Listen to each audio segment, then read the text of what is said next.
Good evening and welcome to the channel's studios here in London with your international news around the world in 5. The Hamas-run health ministry says at least 19 people have been killed in an overnight Israeli strike in the designated humanitarian zone in southern Gaza. Witnesses said the strike obliterated an area crowded with tents for displaced Palestinians in Al-Mawasi, southwest of Khan Yunis, leaving huge craters in the sand. The Israeli military said its aircraft attacked what it called a number of senior Hamas terrorists operating there, a claim Hamas denied. The military also disputed the initial death toll put out by the Hamas-run Civil Defense Authority, which reported that rescue teams had recovered more than 40 bodies.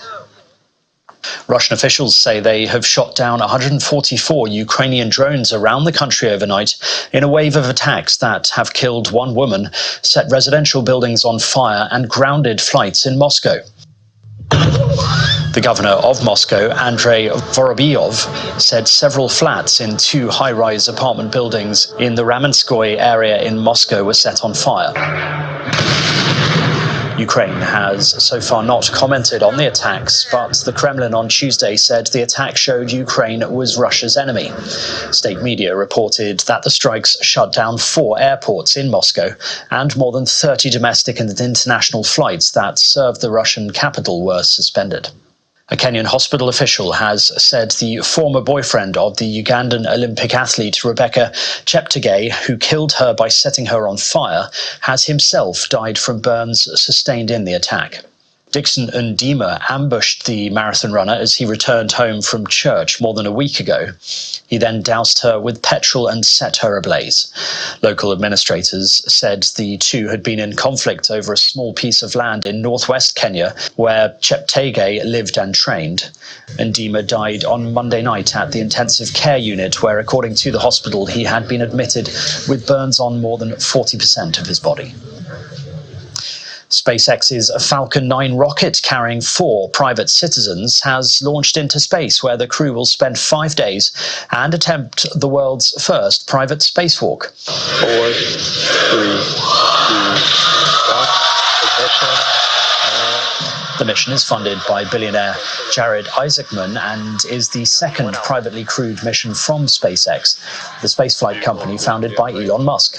The spacecraft will eventually settle into an oval-shaped orbit, passing as close to the Earth as 190 kilometers and as far away as 1,400 kilometers, the farthest any humans will have ventured since the end of the US Apollo moon program in 1972. The Princess of Wales has spoken of her relief at completing her course of chemotherapy in a highly personal video released by Kensington Palace. Max, you lead the way. As the summer comes to an end, I cannot tell you what a relief it is to have finally completed my chemotherapy treatment. In an emotional video message, she says this year has been incredibly tough and that life as you know it can change in an instant. And we've had to find a way to navigate the stormy waters and road unknown. Catherine revealed in March that she was undergoing cancer treatment and has been out of sight of the public for much of this year. She will be carrying out a few engagements this year, which could include remembrance events in November and her annual Christmas Carol concert in December. Hello!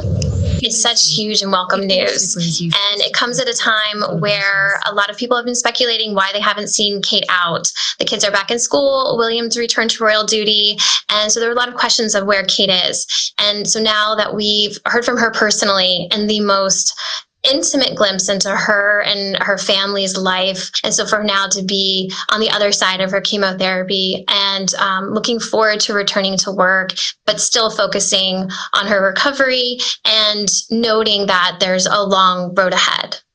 And dozens of dogs have taken to the water in Del Mar in San Diego in the longest-running canine surf competition in the country. The Helen Woodward Animal Center hosted its 19th annual Dog Surfathon at the Del Mar Dog Beach. Dogs wearing costumes and goggles rode their surfboards as owners cheered them on. The Helen Woodward Animal Center was established in 1972 as an organization where people help animals and animals help people. And that's your international news around the world in 5. Now back to the channel's studios in Lagos.